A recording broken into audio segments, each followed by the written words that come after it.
l'ICV et l'OMA Plus de braille, plus d'autonomie. C'est comme ça qu'elle s'intitule. Cette campagne prend appui sur l'élan de l'an dernier. Les gens dans le monde entier ont célébré 200 ans du braille. Cette vision de cette campagne, c'est un engagement global pour reconnaître le braille comme un droit, pas un privilège, pour que les gens puissent rêver et façonner l'avenir. C'est une campagne qui va durer 2 ans, qui a commencé aujourd'hui, le 4 janvier, jusqu'au 4 janvier 2028, pour fournir des actions de collaboration, d'apprentissage et de plaidoyer dans toutes les régions et dans tous les secteurs. Notre objectif dans la campagne, c'est de promouvoir le braille comme un outil d'alphabétisation au long de la vie pour fournir des ressources, l'accès aux ressources pour renforcer l'apprentissage depuis l'enfance et l'adolescence et pour encourager un éventail large de technologies pour accéder aux ressources et pour développer des recherches pour étayer les décisions politiques. Toute cette vision, tous ces objectifs pour mener à l'action, il y a un comité de pilotage et des groupes de travail composés d'organisations et d'individus qui donnent le cap de la campagne et des activités dans différents domaines ciblés. Donc, tout d'abord, il y a une première commission qui est gérée par moi-même et deux autres personnes. Nous allons travailler sur les plaidoyers, les ressources dans les médias, et puis on va travailler sur une thématique, l'éducation, l'inclusion et l'accessibilité. Deuxième domaine sur les ressources, Susan Leventure, Samuel Fuchs et Ways-Alam vont être à la tête de ce groupe de travail qui va compiler, créer l'information sur les ressources braille multilingues. Ce groupe identifie des ressources qui existent et ils ont identifié 18 domaines thématiques. Et puis, troisième groupe, Dr. Previna Suplacharianand et Brenda Packwell et Vimal Kumar sont à la tête de ce groupe. Ce groupe travaille sur des questionnaires pour avoir des données qualitatives et quantitatives pour partager les bienfaits d'éducation au niveau social aussi de tout cela. Donc, vous allez entendre plus sur ces 3 domaines d'action au cours des discussions. Prochaines étapes, on a une structure de gouvernance, un cadre de travail pour le suivi et l'évaluation des thèmes de référence entre ICV et l'OMA. Et aujourd'hui, c'est le lancement officiel de ces 3 groupes de travail qui vont prendre leur élan à l'avènement de cette année 2026. Donc, on en reparlera des avancements. Ce n'est pas une campagne seulement d'ICV et l'OMA, c'est un effort partagé des militants, des chercheurs, des organisations, des individus, de tous ceux qui contribuent avec leur expertise, leur expérience, leur temps. C'est pas seulement un lancement aujourd'hui, c'est une invitation à reconnaître le braille comme un droit et pour renforcer l'accès, la formation, les politiques, une invitation à travailler ensemble dans toutes les régions, dans tous les secteurs. Et il y a des façons simples de s'impliquer. Vous pouvez faire un petit don pour allumer une bougie pour célébrer le 217e anniversaire de Louis Braille. Vous pouvez devenir un sponsor de la campagne. Vous pouvez rejoindre rejoindre un groupe de travail, que ce soit dans la recherche ou dans les deux autres domaines d'activité. Vous pouvez aussi vous inscrire à la newsletter pour être informé. Donc, dans Braille Campaign, vous pouvez visiter aussi la page de la campagne sur le site de Brailliste. Donc, je vous invite à nous rejoindre. Merci beaucoup et je repasse la parole à Mathieu. Merci beaucoup, Frances. Oui, icv.org, vous pouvez trouver la campagne Braille ou l'autre page aussi sur icv.org. Donc, on va ouvrir le panel dans quelques minutes. Préparez-vous. Avant, je voudrais remercier quelques personnes. On le fait souvent à la fin, quand plus personne n'est là. Donc, on va le faire maintenant, pendant que les gens sont là. Donc, merci à certaines organisations qui sont partenaires de la campagne Brailliste Foundation, mais aussi l'ICB, Daisy Consortium, l'OMP, qui est le partenaire pour le consortium des livres accessibles, et puis le Braille Working Group et le Braille Institute d'Amérique. Merci d'être partenaire pour cette campagne. Et nous voulons aussi remercier les sponsors qui sont Dort Incorporated et CBM, Christian Blind Mission. Ils ont un rôle particulier qui font arriver la campagne dans les pays moins développés. Et puis également Humanware. Frances a mentionné l'initiative Allumer une bougie. Ça a bien marché. On a collecté plus de $2,000 avec un don de $20 en moyenne. Donc, il y a encore 91 bougies allumées. Voyons comment on peut, voyons combien on pourra collecter. L'objectif, c'est d'avoir un peu plus. On va voir si on va y arriver dans un temps réduit. Donc, passons au panel. La présidente, c'est le président de Brailliste, Dave, qui travaille aussi à DOT, qui est aussi responsable du podcast Raising the DOS. Si vous en parlez, si vous en l'écoutez, c'est intéressant. Il court lors de marathon aussi, et puis il est parent, donc utilisateur du Braille. Bienvenue, Dave. C'est un grand honneur. Merci, Mathieu, d'introduire, présenter ce panel de leaders dans le domaine du Braille.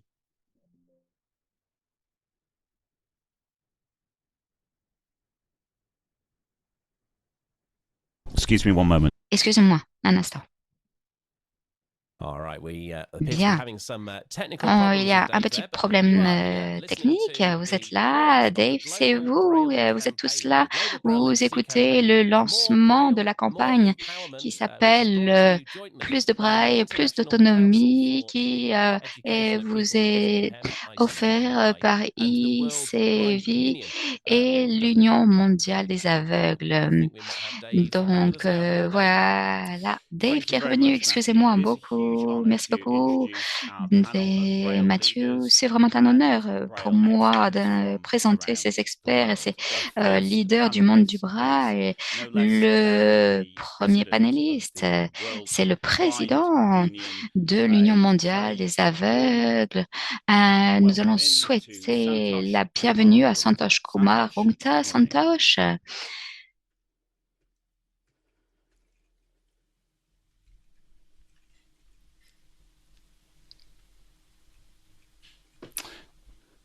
Okay, we'll return to SK. On reviendra à SK dans un instant. Deuxième panéliste et qui vient d'Afrique du Sud, Pravina Sukraje-Elai. Bienvenue, bonjour. Bonjour Dave. Pendant que nous attendons est-ce que vous pourrez nous parler un petit peu de votre implication dans cette campagne? Moi, je suis impliquée dans l'ICV, je suis trésorière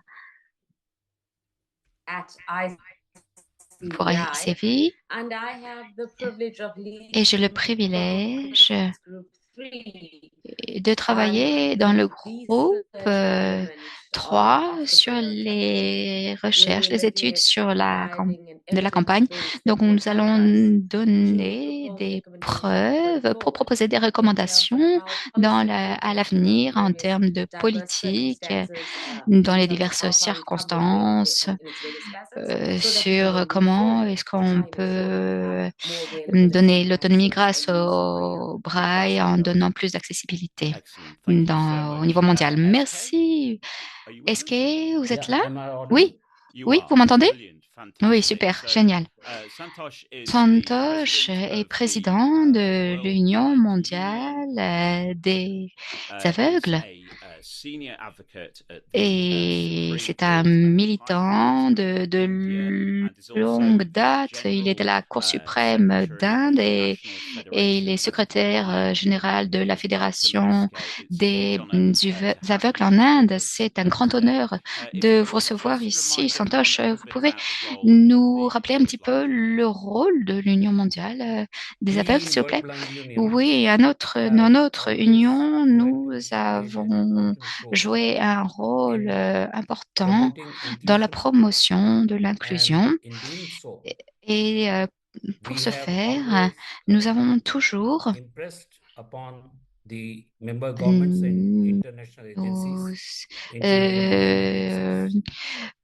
nous parlons auprès des agences, notamment les agences des Nations Unies, sur le développement, la promotion du braille comme un moyen primaire de communication et d'alphabétisation.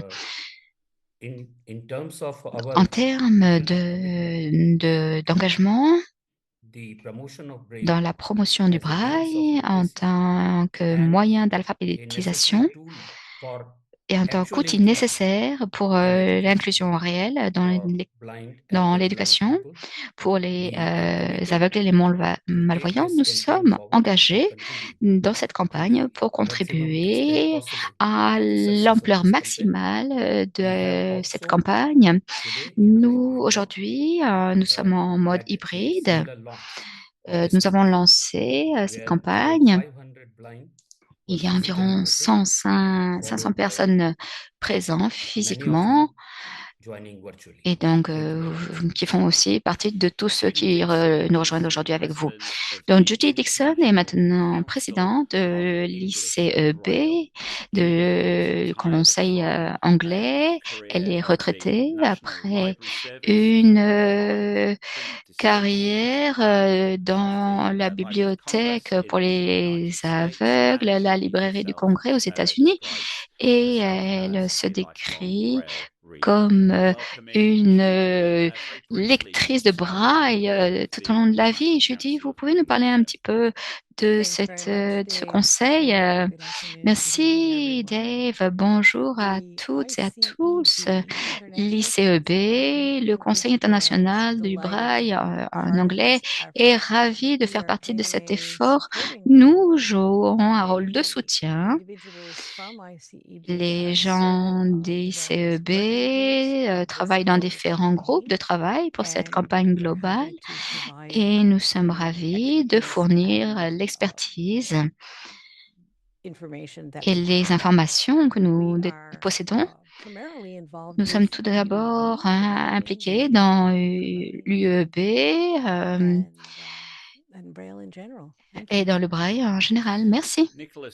Nicolas Hoekstra est chercheur et responsable de projet, notamment sur la promotion de l'éducation inclusive. Nicolas travaille avec le consortium des livres accessibles.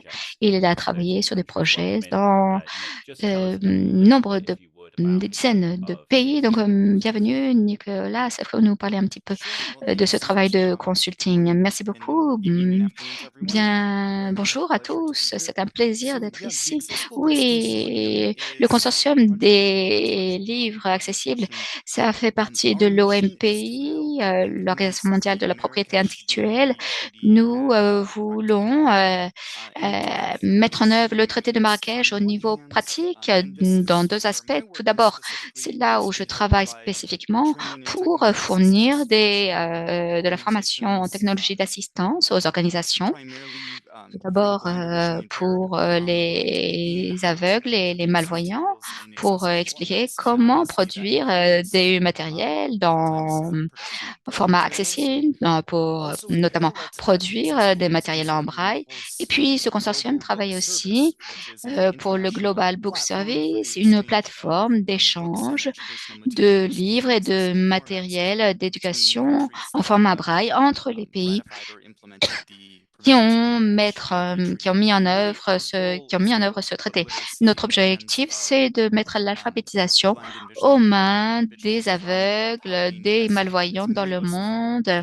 Nombre d'entre nous savons qu'il y a des difficultés dans tout cela. Ça peut être cher, ça peut prendre du temps. Ce que l'on veut obtenir avec ce service, c'est que les matériels déjà produits dans un pays permettent de ne pas multiplier les efforts et afin que d'autres individus dans le reste du monde puissent télécharger ce matériel et ne pas reproduire tout cela. Voilà ce sur quoi nous travaillons dans ce consortium. Merci beaucoup. Rainer Delgado est un organisateur. Il travaille à l'organisation européenne. Il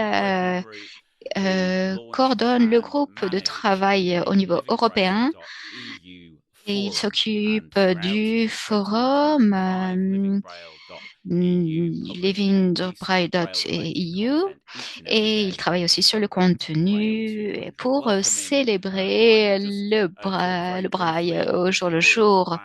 Rainer, parlez-nous un petit peu du groupe de travail de l'Union européenne. Donc, bonjour depuis la Pologne. C'est le matin ici. Ça fait ça fait quelques années que l'on travaille au niveau européen avec les utilisateurs braille. Il y a des projets dans les domaines que vous avez déjà mentionnés, dans le forum web, où tout le monde peut publier des choses sur l'apprentissage du braille, sur les dispositifs en braille. Et tous les jours, nous publions quelque chose sur l'utilisation du braille. Oui.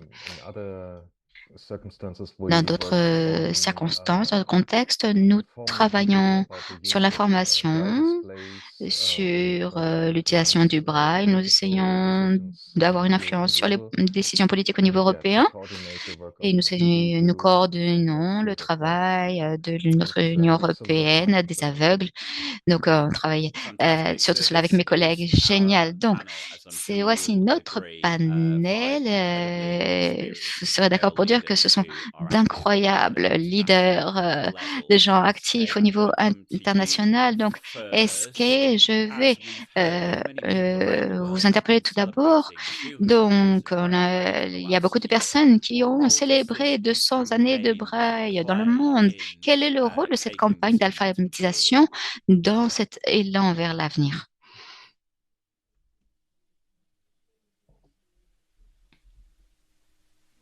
Dans le cadre de cette célébration de 100 années, 200 ans de braille, vous l'avez déjà mentionné, Donc, trois manières. Tout d'abord, Frances en a parlé un petit peu. Le plaidoyer, l'objectif, c'est de promouvoir le développement du braille et son inclusion en tant que moyen d'alphabétisation dans l'éducation inclusive. Donc, sur la partie politique, on devrait mener des campagnes et parvenir à nos objectifs. On demande au gouvernement et également aux agences des Nations Unies de prendre en compte ces enfants aveugles et malvoyants pour vous fournir le braille, au moins au niveau primaire et d'éducation secondaire. Et on devrait pouvoir être soutenu grâce à une accessibilité de matériel et de dispositifs pour écrire et pour développer des compétences de lecture et d'écriture en braille avec du braille numérique. Deuxième domaine où notre coopération internationale et nos alliances peuvent probablement être promues pour rendre les dispositifs numériques accessibles dans les pays en développement et dans les pays moins développés via des partenariats avec les fabricants et avec les gouvernements et d'autres agences et bailleurs de fonds partenaires également. Troisième domaine, la recherche, c'est très important également pour la standardisation du braille, si c'est nécessaire. Et pour ce faire, nous devons nous concentrer sur l'établissement des autorités internationales nationales dans les pays où il n'y en a pas. Et je pense que nombre de pays, notamment dans les pays en voie de développement, n'ont pas d'autorité de braille au niveau national. Et la coordination pour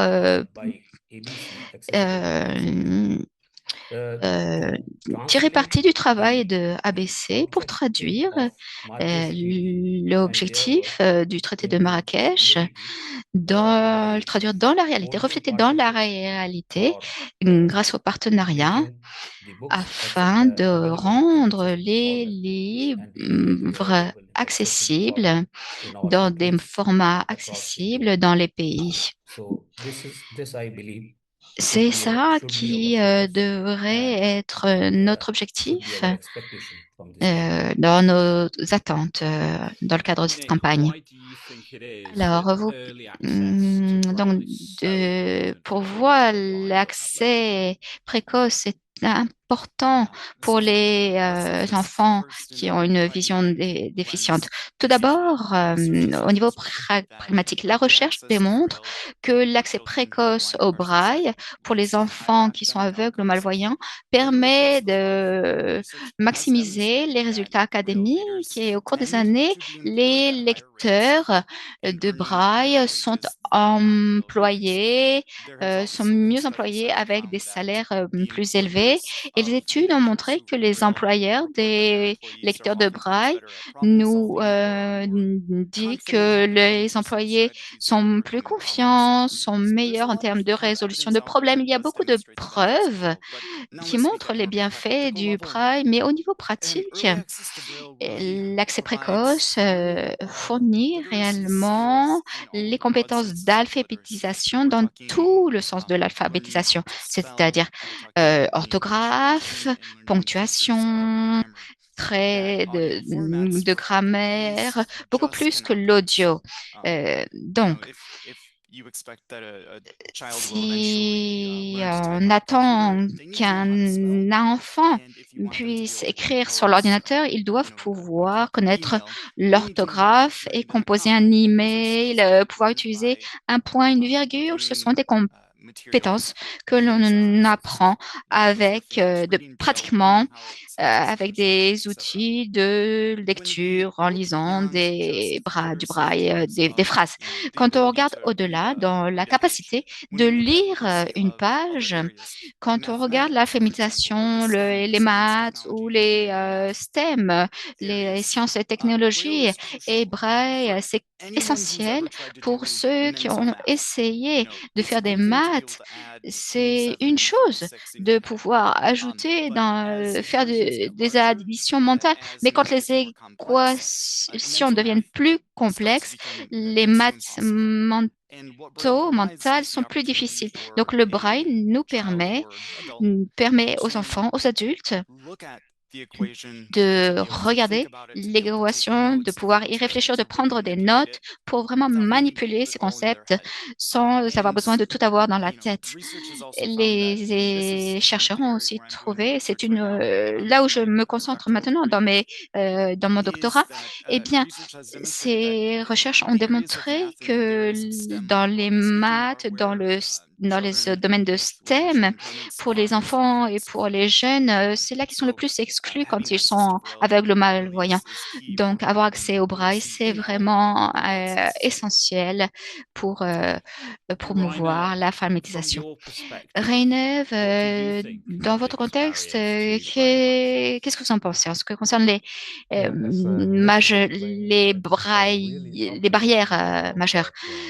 Pour moi, les jeunes, les enfants aveugles ont besoin du braille pour se former et pour travailler. Mais en Europe, les personnes qui deviennent aveugles quand ils sont plus âgés, eh bien, sont la majorité des gens qui deviennent aveugles, les personnes âgées. Jusqu'à maintenant, on n'a pas encore toutes les données sur comment et pourquoi ils devraient apprendre le braille et comment on peut faire en sorte qu'ils apprennent le braille, avec quelles seraient les méthodes pour leur enseigner cela. C'est le plus grand défi dans notre époque pour faire parvenir le braille à tous les aveugles, pas seulement les enfants. Donc, c'est la première chose que je voulais mentionner. Et deuxième chose, c'est qu'il n'y a pas assez de professeurs, ni pour les enfants, ni pour les adultes. Et nous devons travailler sur cela. Une bonne ressource, c'est les gens qui sont déjà utilisateurs du braille en tant que personnes aveugles et nous devons leur apprendre, les former pour enseigner le braille à d'autres personnes, que ce soit des adultes ou des enfants. Donc, on a beaucoup de travail sur ces deux thématiques, au moins sur ces deux-là. Judy, d'après vous, quelles sont les ressources d'information qui feraient la différence au niveau mondial? Il y a un nombre de ressources précieuses dans le monde et je vais vous en citer quelques-unes, mais elles sont en anglais. Moi, je ne connais pas bien les ressources disponibles dans d'autres langues, mais en ce qui concerne l'UEB Online est une des ressources les plus utiles pour ceux qui veulent apprendre le braille en anglais. C'est administré par le Next Sense Institute en Australie. C'est au rythme de chacun, c'est auto-corrigé, ça inclut des informations sur comment utiliser l'EIB pour les maths, pour le niveau primaire et secondaire. Et on a aussi un cours de musique en braille. C'est notamment utile pour utiliser le système UEB. Ce n'est pas conçu pour montrer comment enseigner la lecture et l'écriture en braille aux enfants. La maison d'imprimerie aux États-Unis a soutenu les efforts pour les instructions pour les enfants. Tout d'abord, ils vendent des schémas de programmes scolaires depuis la maternelle jusqu'à la deuxième année de primaire. C'est pas vraiment pour enseigner le code Braille, mais c'est des standards d'écriture et de lecture. Ils ont aussi créé une Hive qui contient des cours pour les professionnels et familles sur l'alphabétisation en braille et sur d'autres thématiques. Tout ceci, ce sont des ressources en ligne gratuites avec des tutoriels en maths et un site de tutoriel de mathématiques avancées. Les schools Perkins aux États-Unis a un site qui s'appelle Path to Literacy avec beaucoup d'articles, de vidéos et d'autres ressources téléchargeables pour les professeurs, les familles qui veulent accéder à des ressources sur l'alphabétisation et beaucoup de choses chouettes. Et le PICVI, le Centre pour les malvoyants au Canada, en Colombie-Britannique, a beaucoup de ressources pour les enfants, pour les familles. Les Braille Beats, qui sont des petites vidéos qui montrent des activités amusantes pour des enfants, pour développer leurs compétences. Il y a 2 séries de vidéos qui sont marrantes, notamment comment faire des choses simples avec les enfants et des expériences courtes sur des livres. Ce sont des informations pratiques et nombre de ces vidéos montrent des adultes aveugles qui expliquent aux enfants comment ils font. C'est super parce que beaucoup d'enfants aveugles n'ont pas beaucoup de contact avec des adultes aveugles. Il y a aussi des ressources pour les professeurs.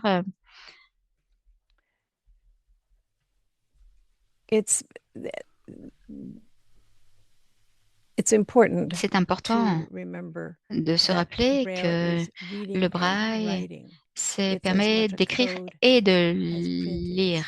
C'est un code, mais aussi quelque chose d'imprimé. C'est notre système de lecture et d'écriture natif pour les aveugles. Le défi, c'est de mettre en contact les gens qui ont besoin de ces ressources avec les ressources disponibles. Nick, quel type de plaidoyer ou de médias pourrait aider à changer les perceptions sur le braille? C'est une question complexe et je vais essayer de faire valoir quelques points là-dessus. Pour commencer, on vit dans un monde, dans un panorama de médias qui est de plus en plus caractérisé par des algorithmes qui rend très difficile pour des petites communautés comme les nôtres pour vraiment faire passer nos messages face à ces barrières d'algorithmes. Donc, tout d'abord, on doit considérer comment faire un plaidoyer dans des campagnes plus larges en liant les messages sur le braille avec d'autres thématiques qui ont une plus grande couverture, comme l'éducation, dans des secteurs plus larges, l'emploi, les produits de consommation. Ce que je veux dire, c'est que, par exemple, si je suis une personne qui fait beaucoup de pâtisserie, et si j'ai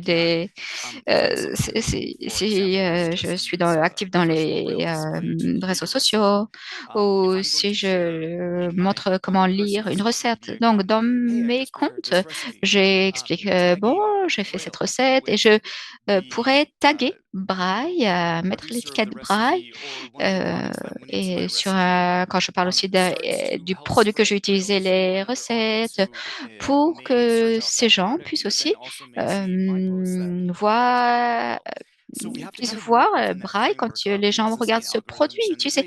Donc, il y a une façon d'utiliser les algorithmes pour profiter de la façon dont les réseaux sociaux fonctionnent dans différentes thématiques. Il faut tirer parti de cela en faisant des liens avec le Braille dans d'autres domaines qui ont une plus grande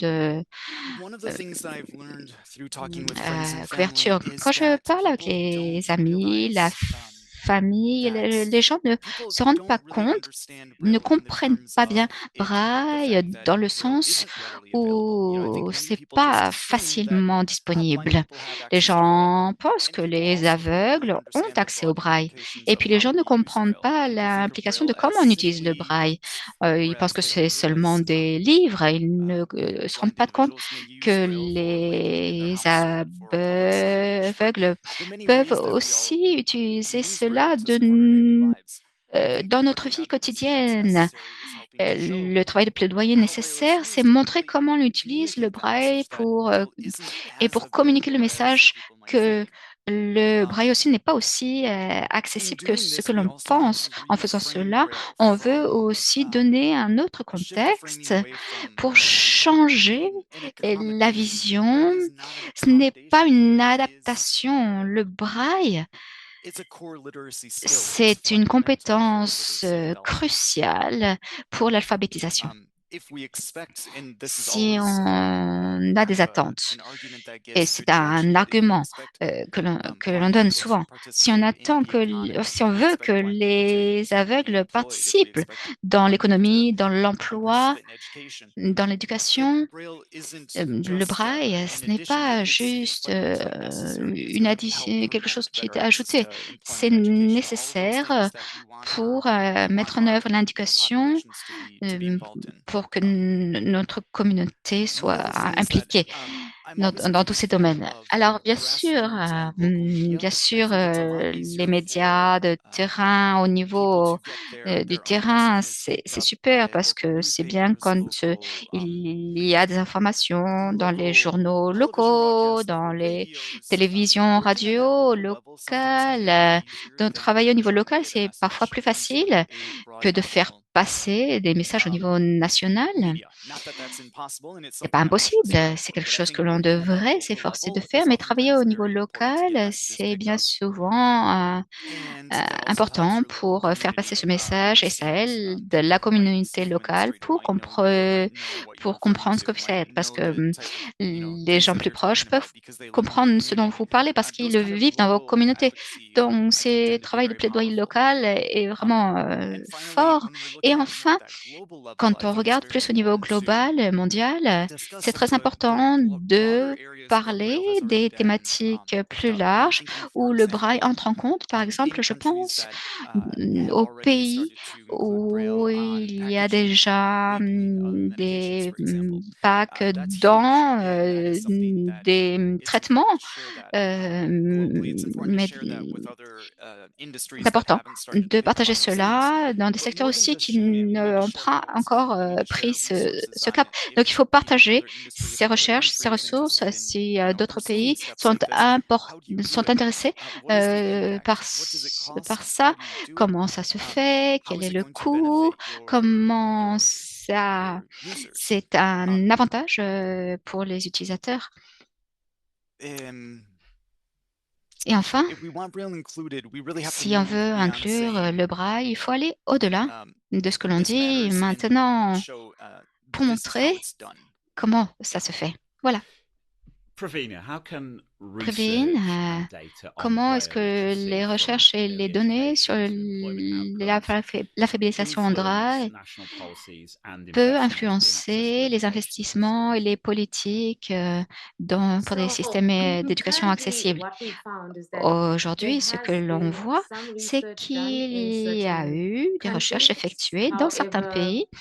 Ceci dit, nous n'avons rien de concret en termes de recherche mondiale qui pourrait aider à promouvoir l'agenda politique au niveau international. Une chose que l'on a vue, c'est que depuis 200 ans, et avec un développement social, économique, politique. C'est des changements qui qui sont intervenus et le braille est devenu une technologie. La façon dont nous accédons au matériel, dont on vit nos vies en tant que personne aveugle, comment on utilise le braille.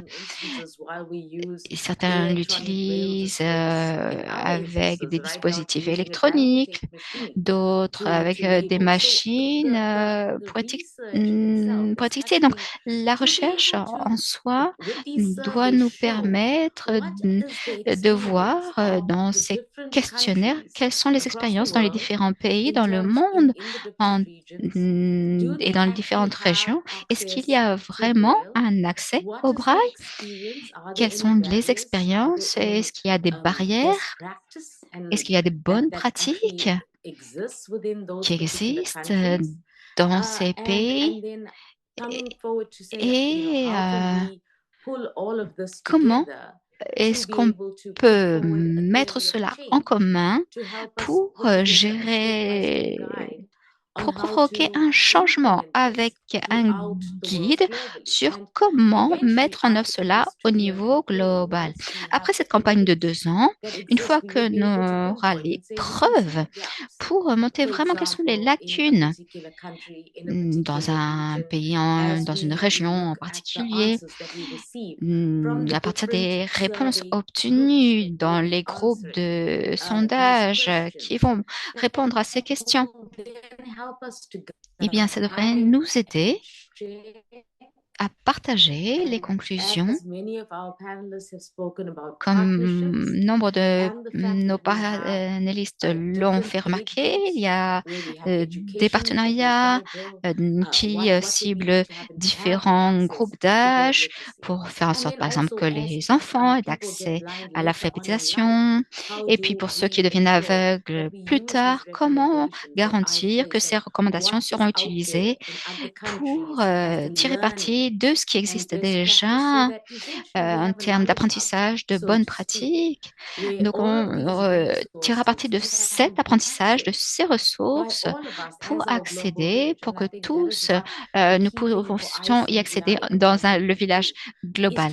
Donc, ce que l'on veut, c'est créer un réseau mondial de partenaires pour ne pas réinventer la roue, mais pour apprendre les uns des autres, tirer parti de ce que font les uns et les autres. Et les preuves que l'on tirera de ces études, nous voulons les utiliser pour guider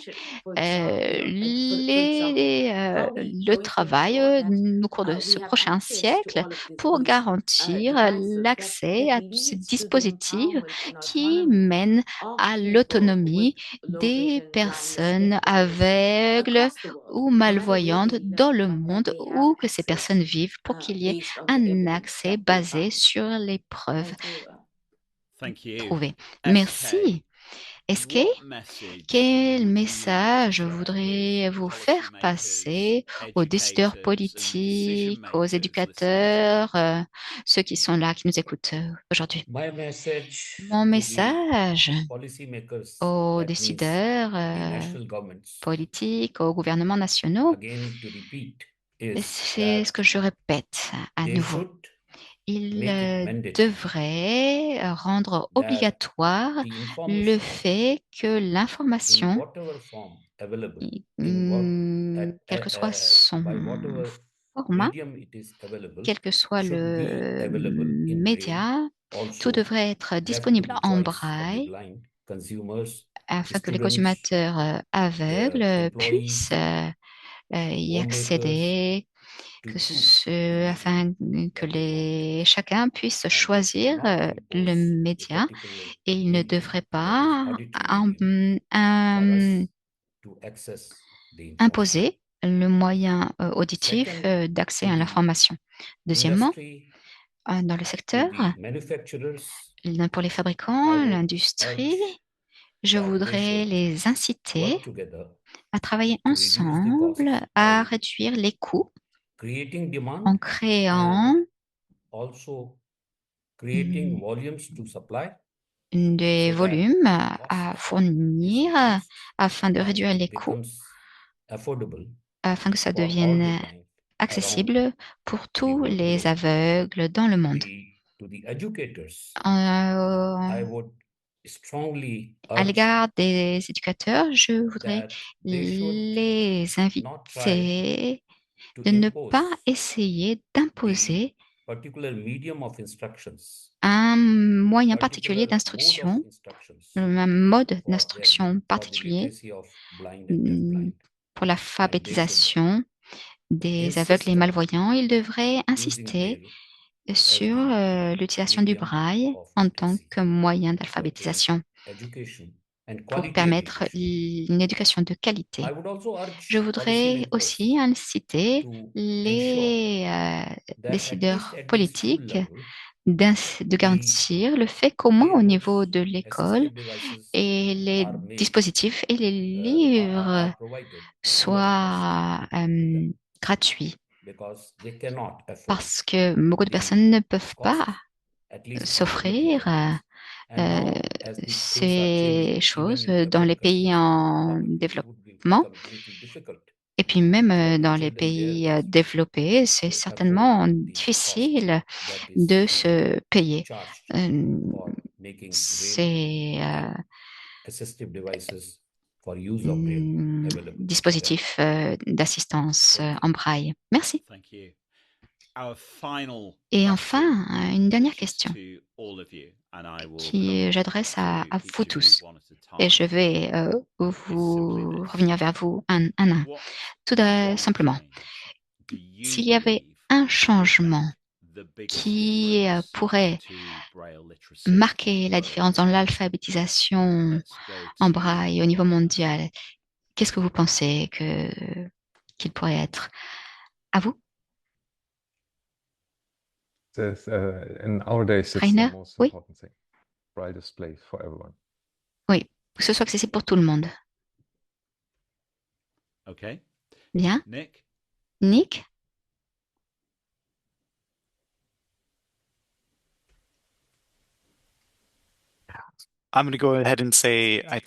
J'y vais. Je pense que tout pays devrait avoir une politique qui implique un accès, que ce soit pour les enfants, aux adultes. Mais je vais parler de mon domaine, pour qu'il y ait une politique, que tous les matériels d'éducation soient produits en braille. Judy? Je pense que Nick a dit ce que je l'ai dire. Enseigner et apprendre le braille, c'est le plus important. Et nous avons besoin de plus de professeurs pour que dans chaque pays, il y ait du matériel d'enseignement et que la technologie ne remplace pas cela. Pravina, moi j'irais au-delà de la politique. Je voudrais qu'il y ait une législation pour qu'il y ait une responsabilité des gouvernements de faire en sorte que tous les articles soient dans la Convention des Nations Unies pour les personnes en situation de handicap, pour que soit inclus la dignité, l'emploi et l'éducation en braille. Et grâce à cette législation, ça ferait permettre que la petite enfance, mais aussi les adultes, puissent accéder au braille pour toutes les personnes aveugles et malvoyantes dans le monde. Et enfin, SK, une seule chose qui pourrait faire la différence dans l'alphabétisation braille. Excusez-moi, vous pourriez répéter, s'il vous plaît? S'il y avait une chose qui pourrait faire la différence dans l'alphabétisation braille, quelle serait-elle au niveau mondial? Je pense que le plus gros effort à fournir, qui changerait la donne, d'après moi, dans l'alphabétisation en braille, devrait être le fait de rendre le matériel de lecture accessible et bon marché. Merci à tous nos panélistes, SK, Pravina, Judy, Nick, Rainer. Merci pour tout le travail que vous réalisez dans vos organisations pour faire que le braille soit accessible à un maximum de gens. Donc, c'était une grande inspiration d'être là avec vous ce matin. Je repasse la parole à Mathieu. Merci beaucoup, Dave. Merci de ma part à tous les panélistes également pour une séance pleine d'inspiration. Donc, on s'approche de la fin de cet événement. Je veux réitérer mes remerciements à Chantal Griffiths de Tactile Technology Centre, une bénévole depuis de longue date, et aussi notre collègue qui est très actif, et Stuart qui est actif en Irlande dans ce secteur. Donc, à vous deux, merci à vous deux qui avez permis cette séance. Merci à le groupe de pilotage qui a permis, avec son soutien, de lancer cette campagne. Qu'est-ce qui se passe maintenant après cet événement? Eh bien, nous avons enregistré cette séance. On va le publier notamment sur YouTube, entre autres.